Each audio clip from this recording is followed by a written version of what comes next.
Today, we are going to make Saag Paneer. Saag is a vegetable dish from Punjab, where I am from. When I used to visit my grandparents during the winters, I remember watching my grandma spend hours perfectly seasoning and churning the saag with a wooden mathani or churner till the greens became a smooth puree. Hi everyone, I am Maneet Chauhan and this is Maneet's Eats, where I break down how to make the best Indian dishes from the market to the dinner table. But wait, before we get shopping, don't forget to subscribe to Food Network's YouTube channel so you can check out more of my favorite recipes. I'm at my local Indian market and buying ingredients for Saag Paneer. As the name suggests, this dish does need paneer. Paneer is Indian cottage cheese, which you can make at home. But hey, let's buy some from here.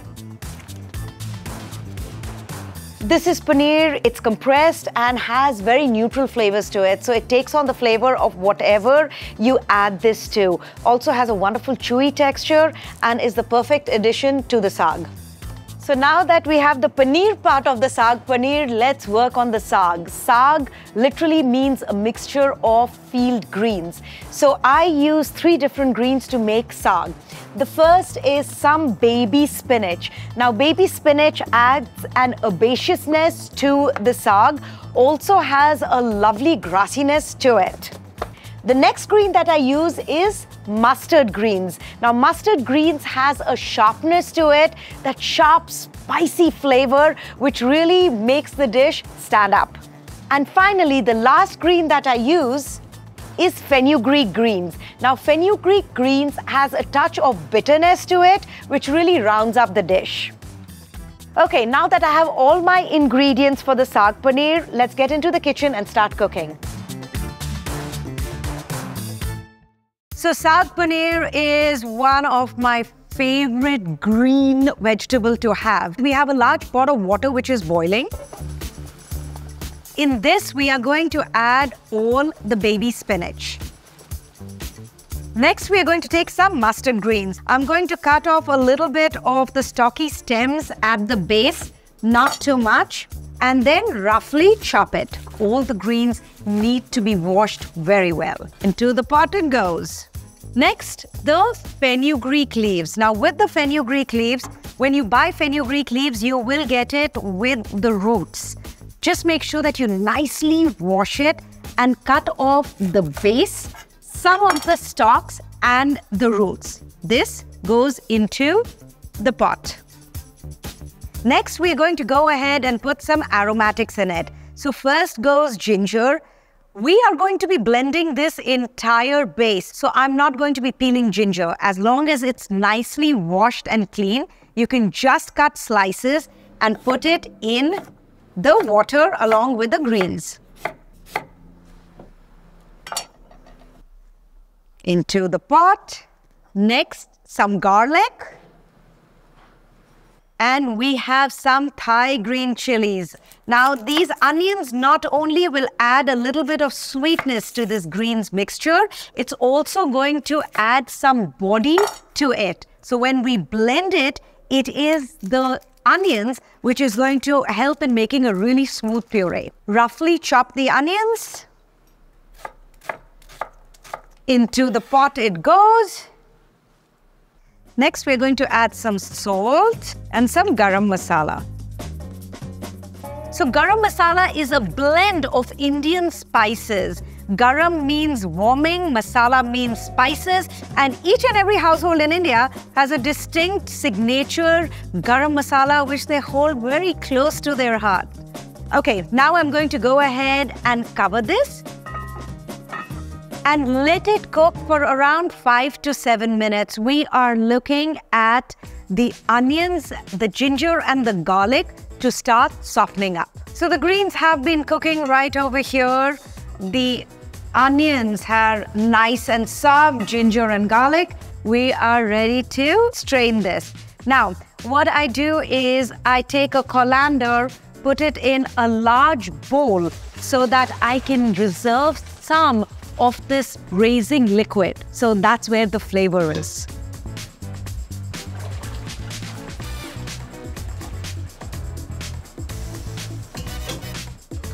So I have some of the braising liquid over here, and now we'll go ahead and blend the greens.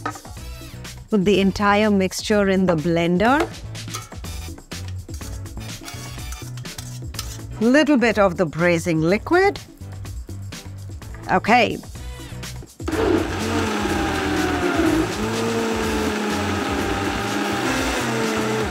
That's it. We do not want a really smooth puree. There needs to be a little bit of chunks in this. Now you can see this is a beautiful bright green puree. That's because we haven't cooked the greens for too long.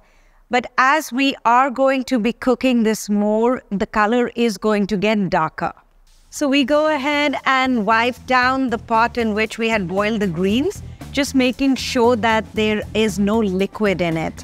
We are going to be making the roux in this. We'll be using some butter and some besan. When Grandma used to make saag paneer, she made homemade butter, which was absolutely delicious and rich. Now, the fun part about Indian butter is that it comes from buffalo's milk. So it has a higher amount of richness and fat to it. Once the butter is melted, we go ahead and add the besan to it. Now, besan is chickpea flour, and it has this wonderful floral flavor to it. What we are looking for is for this roux to turn almost reddish. You want it to be cooked through and through. Now, to me, cooking is a very sensory experience. You smell, you taste, you see. You've got to start getting that wonderful roasted aroma of flour being roasted. That is what you're looking for. Now, as you can see, the roux has started turning red. At this time, we're going to go ahead and add our saag puree. Okay, look at how beautiful this looks. And it smells so good. And we are going to cover this and start working on the paneer.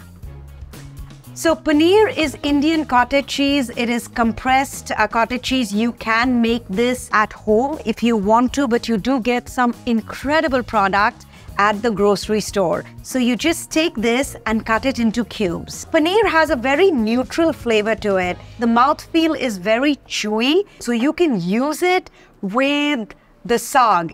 Okay. Next, we are going to be making a tadka.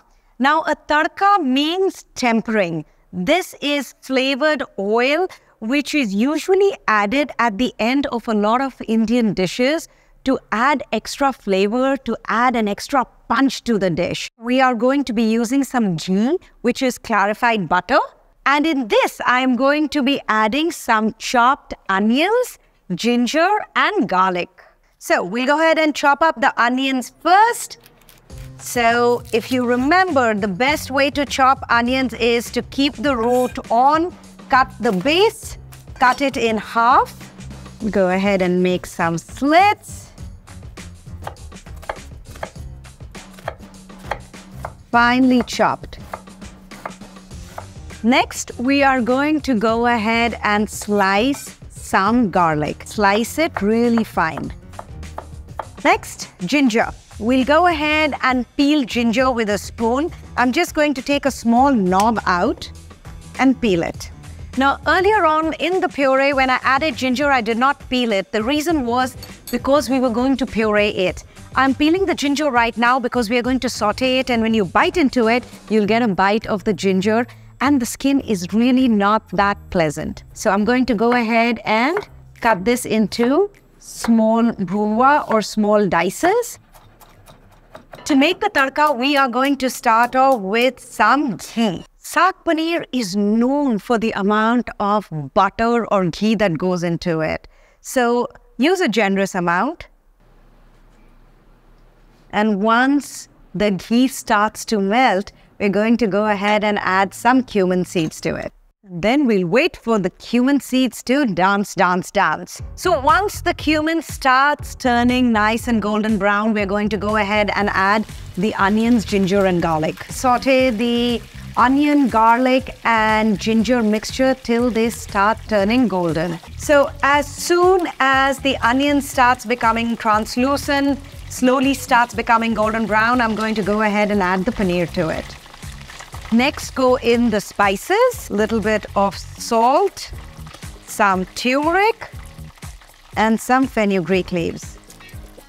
Now, if you remember, we had put fresh fenugreek in the puree, so this kind of really intensifies the flavor of the fenugreek. Going to mix this. Saute this for a minute or so, not too long. We are going to add it to the saag mixture. The saag has been cooking and slowly this goes in here.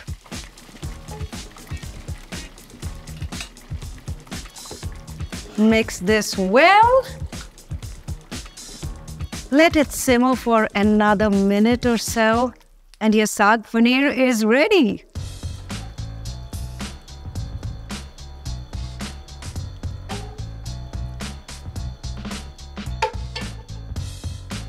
Right over here, you can serve it along with some naan by itself. And if you want, you can put a little bit of ghee on it as a garnish. Ready to be enjoyed. Okay, so excited about this bite.